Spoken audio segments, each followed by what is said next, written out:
Erev Tov Rabotai, we are continuing with our Mishna Yomi Masechet Shabbat. We are up to Perek Gimel Mishnah Daled. Today's Mishnah should be Le'ilui Nishmat, Neria ben Svetlana Aranbayev and Eliyahu ben Burcha Israelov, Menuchatam Began Eden, Amen. Mishnah Daled will discuss water that was heated in a spring. Maaseh she'asu anshe Tiveria ve'eviu silon shel tzonen letoch amash shel hamin. It once happened that the people of Tiberias, placed a pipe for cold water in a canal of hot spring water before Shabbat, so that cold water drawn into the pipe would be heated by the surrounding hot water spring on Shabbat. And the Mefarshim explain, Tiberia is known for its hot springs. Since the spring water carried an unpleasant odor, it was not fit for drinking, and people preferred not to use it even for bathing. Instead, they heated clean water by the heat of the springs and used that water for drinking and bathing. In order to do this, they constructed a pipe that carried cold water into a canal of hot springs so that the water would be heated by the hot water of the canal. The heated water then ran from the pipe into a bathhouse, which was used by the people in Tiberia on Shabbat. Once they arranged for this to happen on Shabbat, so Mishnah discusses what this episode of what they did. Amru lehem chachamim.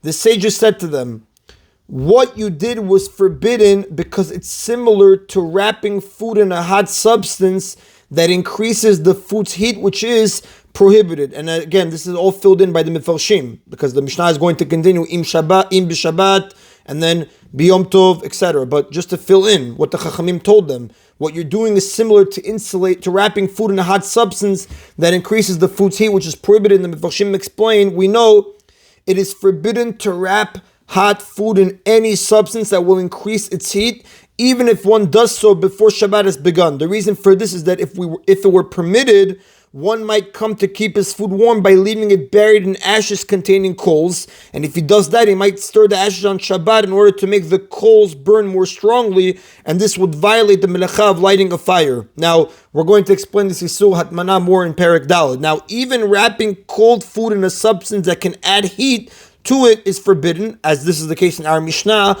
where cold water was submerged in hot water. Now, on Shabbat itself, we're going to see it's prohibited to wrap hot food even in a substance that does not increase heat, but only preserves it. But here, since they were increasing heat, that wasn't allowed even before Shabbat began. Now, the Tosfot Rabbi Akiva Eiger explains that the reason the Mishnah cites this episode is to support what was stated at the end of the previous Mishnah, that it is forbidden to bury food in a material that will increase its heat, even if that material was heated by the sun and not by fire. That's why we're bringing in this episode. So again, Amru lehem chachamim, the sages said to them, im b'Shabbat, if the water was heated or kept hot on Shabbat, ki chamin shu chamu b'Shabbat, it is treated like water that was heated over a fire on Shabbat, asurin birchitza b'shtiyah, which is forbidden for both bathing and drinking. And the Mefarshim explain, if someone transgressed the melacha of cooking on Shabbat, it is rabbinically forbidden to use the item that was cooked until after that Shabbat is over.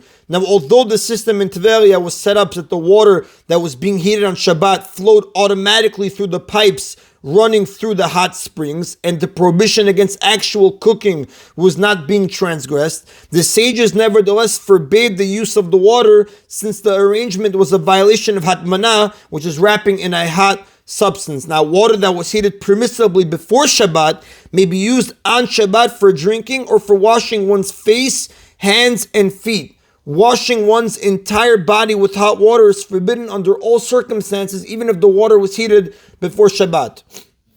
The Mishnah continues, B'yom tov ki chamin shechumu b'yom tov. And if the water was heated or kept hot on Yom Tov, it is treated like water that was heated over fire in Yom Tov, asuin bilchitza umutorin b'shtiyah, which is forbidden for bathing but permitted for drinking, because on Yom Tov it is permitted to eat water for the purpose of drinking but not for bathing, which the Mefarshim explain. The Torah permits many melachot on Yom Tov for the sake of eating and drinking, as well as for any physical need that is shared by most people. Therefore, it's permissible to heat water either for drinking or for washing one's face, hands, and feet. Washing one's entire body with hot water every day, on the other hand, is not considered a need shared by most people, and therefore water may not be heated for that purpose. Additionally, one may not wash his entire body with water that was heated on the festival, regardless of for what purpose it was heated for. Our Mishnah teaches that since insulating cold water in the hot spring water is treated like cooking the water, it can only be used for things that may be done with water that was actually cooked on Yom Tov, namely drinking, as well as washing one's face, hands, and feet, but not bathing one's entire body. Mulyar hagaruf. The Mishnah now discusses other cases of heated water. Mulyar hagaruf, if a mulyar, which the Mefarshim explain, a vessel used for heating water that consists of a large bowl for water that is surrounded by a narrow receptacle for coals, if that was emptied of its coals before Shabbat, again I encourage looking at the images brought down in different versions of the Mishnayot, shotin hemena b'Shabbat, we may drink hot water that was left in it to keep hot on Shabbat, because once the coals were removed, the mulyar, this vessel, is not hot enough to add heat to the water, only to keep it hot. Now, once the coals are removed, the mulyar walls only retain the water's heat but cannot increase it. Now, even though the remaining warmth of the mulyar's walls will continue to add heat to the water immediately after the coals are removed, they then gradually cool, and over a longer period, they merely keep the water warm. Therefore, we may therefore keep water in it on Shabbat and drink from it. If the coals are not removed from the receptacle, it would be forbidden to leave water in it because of the concern that one may stir the coals, like we learned in the first Mishnah. Antichi, however, with regards to antichi, a copper receptacle with a double bottom with space for coals between the two bottoms, afal pishegrufa, even if it was emptied of its coals before Shabbat, and shotin mimena, we may not drink hot water that was kept in it on Shabbat, because since the heat is trapped between the two bottoms, it does not escape even when the coals are removed, and the antichi remains extremely hot. So leaving water inside of it is similar to leaving hot food wrapped in insulated material that adds heat, which is forbidden, and the water therefore cannot be used. Now, since the antichi's coals are enclosed between the two bottoms, heat remains trapped in that space even after the coals are removed. Therefore, the antichi adds significant heat to the water it contains even after the coals are removed. But the mulyar, on the other hand, does not trap heat as well, since the receptacle for the coals is open and it allows heat to escape. So since the water is immersed in the antichi, which is surrounded with coals, that's considered a case of hatmana, covering food in a substance that increases its heat. Not only is it forbidden to do this, but if it was done, it's forbidden to drink the water on Shabbat. That's the end, Rabotai, of Mishnah Daled. Before we begin Mishnah Hey, we have to give a small introduction. We know there is a major halachic difference between the vessel in which food was cooked, meaning the pot that sat on the fire, and a vessel into which the food is then transferred, a cup or a bowl. The vessel in which the food was cooked is called a kli rishon, a primary vessel. When an uncooked substance is placed in a primary vessel, it can become cooked by the vessel's contents even after the vessel has been removed from the fire. The vessel into which the contents of a primary vessel are transferred is called a kli sheni, a secondary vessel. Uncooked food put in a secondary vessel will not become cooked by the vessel's contents even if they are very hot, because it's a halachic principle that kli sheni eno mivashel, a secondary vessel cannot cook. So the Mishnah discusses laws based on this difference between a kli rishon and a kli sheni, a primary vessel and a secondary vessel. Hamecham shepinahu, if a kettle, which is a kli rishon, a primary vessel, containing hot water was removed from the fire, we know, the Rav explains, even after a kli rishon, a primary vessel, has been removed from the fire, it's still capable of cooking. So therefore, one is therefore forbidden to heat cold water by pouring it into the hot water in a kettle that has been taken off the fire. Lo yiten letocho tzonen bishvil shechamu. One may not put a small amount of cold water into it in order to heat the water. Now, the Mefarshim explain, obviously the Mishnah is speaking of a case where the water in the kli rishon has not cooled down and it's still hot enough to raise the temperature of the cold water added to it to the halachic temperature of cooked.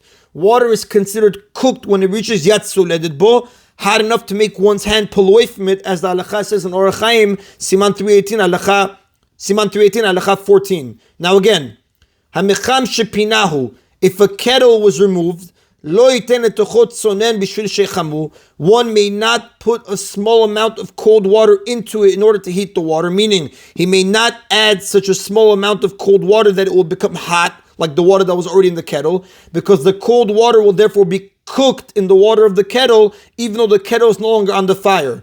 Aval notenu letocho, but he may put a large amount of cold water into the kettle, or letocha kos, or he may put even a small amount of cold water into a cup of hot water, a cup into which hot water was poured from the kettle. So the cup is a kli sheni. So you're putting a small amount of cold water into a kli sheni of hot water. Kedei lafshiran, in order to warm the cold water, because in both of these cases, the water will merely be warmed, not cooked. And the Mefarshim explained, by adding a lot of cold water at one time to the kettle, the temperature of all the water in the kettle will be lowered to below the cooking point, and even a small quantity of cold water may be added to the cup, because the cup is a kli sheni, a secondary vessel, and we said kli sheni eno mevashel, a kli sheni cannot halachically cook even if it's very hot. Ha'ilpas v'aktera sheviran merutachin, if a pan or a pot, which are kli rishon, primary vessels, if they were removed from the fire and its contents are still boiling, hot enough that one's hand would recoil if it came into contact with them, lo yiten letochan tavlin. One may not add spices to them because the spices will therefore be cooked. But he may add spices to hot food that is in a bowl or a serving bowl, secondary vessel, kli sheni, because secondary vessels are halachically incapable of cooking, eno mevashel. Which the Mefarshim explain, since each of these bowls, the kli sheni, the liquids that they hold, which have been poured into them from a kli rishon, cannot cook the spices, like we learned. Therefore, spices may be added to these bowls. Later on in chapter 22, Mishnah 2, we're going to learn that although a kli sheni cannot cook, one may not place uncooked food into it because one therefore appears to be cooking. But our Mishnah permits placing cold water and spices into a kli sheni because in neither case does one give the impression of cooking. The cold water does not look like it's being cooked because it becomes mixed together with the hot water. And placing spices in a hot dish is obviously not being done in order to cook the spices, as the Tosfot explains in page 39a.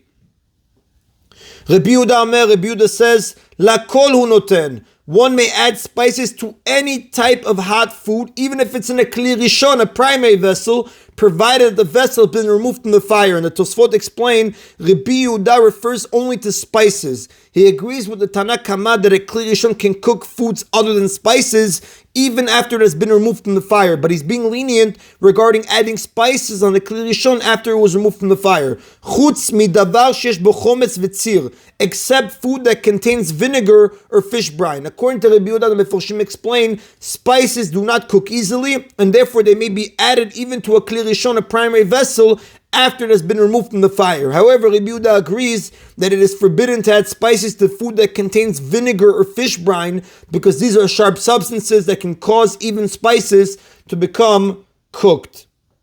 And the Rav tells us, Ven halacha ki Rabbi Yehuda. The halacha does not follow Rabbi Yehuda.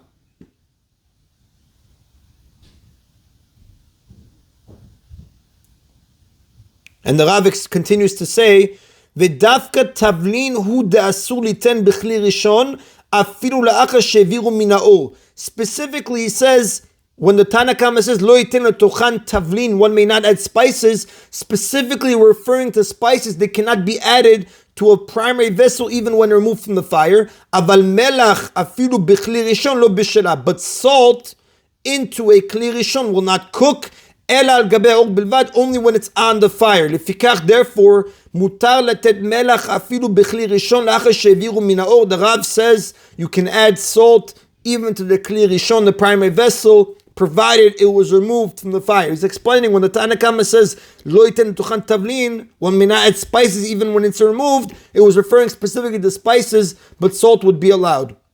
And again, Rabotai, always to clarify, we are learning now the Mishnayot. For practical halachot, you must see in Shulchan Aruch. Right now we're doing Bishul. That would be in Siman Shin Yud chapter 318 in Shulchan Aruch or Chaim. Baruch Adonai Leolam. Amen v'amen. That is the end of today's Mishna Yomi.